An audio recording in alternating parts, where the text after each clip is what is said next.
अगर हमारे आंखों के सामने गलत हो रहा है और हम अगर चुप हैं तो समझिए हमारे अंदर ज्ञान की कमी है। बिना पढ़े लिखे लोगों को जो है अनपढ़ कहा जाता है ना, बिना पढ़े लिखे लोगों को। लेकिन हमारे घर में अनेकों माँ और बहन है जो सरकार के नजरों में पढ़ी लिखी नहीं है लेकिन पूरा घर चलाती हैं, तो वो अनपढ़ कैसे हो सकती हैं?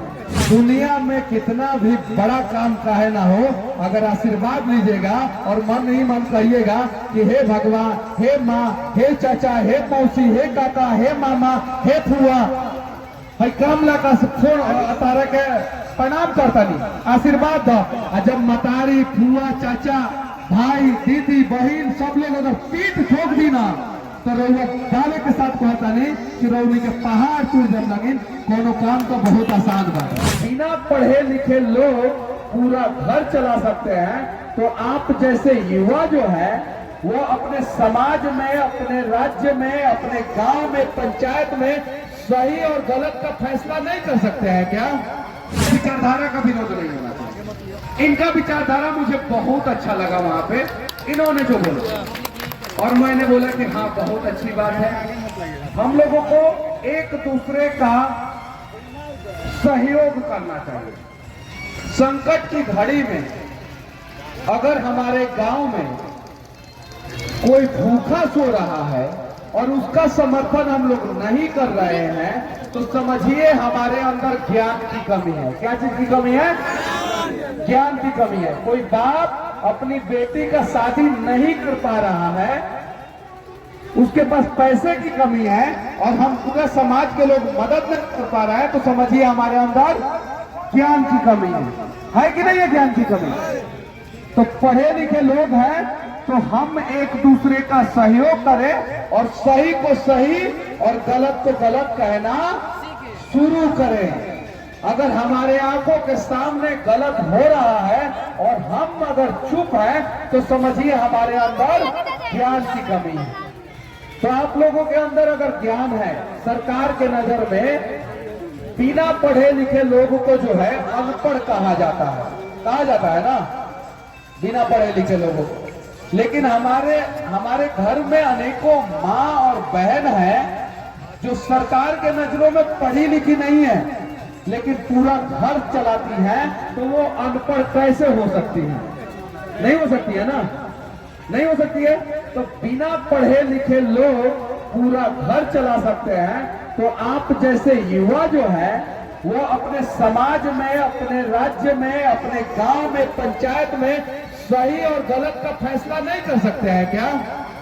कर सकते हैं ना। तो सही क्या है, गलत क्या है, आप लोग देखिए, फैसला कीजिए और राज्य तथा राष्ट्र के निर्माण में आप लोग जो है सहयोग कीजिए। राम के पद चिन्हों पे चलिए, मर्यादा का पालन कीजिए। अपनी बहन को जितना आप लोग प्यार देते हैं और उसको जितना सम्मान देते हैं उतना ही सम्मान दूसरे किसी की भी बहन को दीजिए।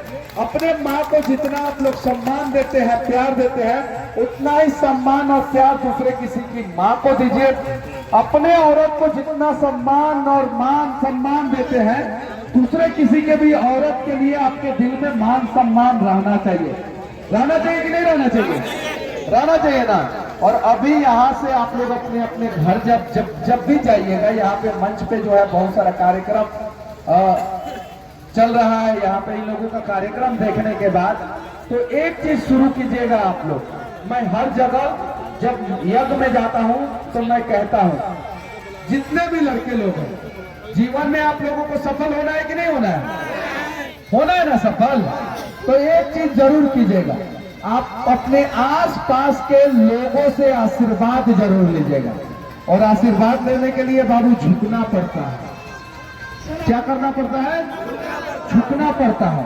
और ये मनीषवा नहीं कह रहा है या कोई साधु महात्मा नहीं कह रहा है, ये अमेरिका का एक अखबार है द न्यूयॉर्क टाइम्स। एक हफ्ते पहले जो है वो अपने अंग्रेजी अखबार में ये प्रकाशित किया था कि जो आशीर्वाद लेता है, पैर छू के प्रणाम करता है, न्यूयॉर्क टाइम्स अमेरिका का एक हफ्ते पहले मनीषवा फैक्ट के साथ बोलता है। एक हफ्ता पहले कहा था उसको डिप्रेशन कभी नहीं होता है। क्या नहीं होता है? डिप्रेशन नहीं होता। अगर एक दिन में 50 आदमी का पैर छू के आप प्रणाम कर रहे हैं, डिप्रेशन में आप नहीं जाइएगा, पहला चीज। दूसरा चीज, शरीर में किसी भी प्रकार का जोड़ों का दर्द नहीं होता है शरीर में। और तीसरा चीज, दुनिया में कितना भी बड़ा काम काहे ना हो, अगर आशीर्वाद लीजिएगा और मन ही मन कहिएगा कि हे भगवान, हे माँ, हे चाचा, हे मौसी, हे काका, हे मामा, हे फुआ, भाई काम लगा फोन तारा के प्रणाम करता नहीं, आशीर्वाद दो। और जब मतारी, फुआ, चाचा, भाई, दीदी, बहन सब लोग अगर पीठ ठोक दी ना, तो रउआ दावे के साथ कहता नहीं कि रउनी के पहाड़ टूट जब लगिन, कोनो काम का बहुत आसान बात है। दशरथ माँ जी तूर डाले रहने की ना, पहाड़ तूर डाले रहना। तो कहानियों के युवा बाड़ा लगे, अपने आप पे भरोसा करिए लगे। केकरा पे? अपने आप पे। और जिस दिन आप अपने आप पे भरोसा करनी है ना, समझ जाइए कि आपको जीतने से कोई नहीं रोक सकता है। आप अगर हारते हैं तो हार का कारण सिर्फ और सिर्फ आप है। अगर आपने ठान लिया कि आपको जीतना है, तो आपको जीतने से कोई नहीं रोक सकता है। घरे जा लेंगे, गैला के बाद अपन अपन मातारी पापा के, दादा दादी के पैर छू के प्रणाम करिए लगे। ठीक बात है ना? ठीक बात। और सही के बाद गलत के बाद, सही का बात गलत का बात, इस तहनी के ख्याल रहे के चाहिए। जय श्री राम।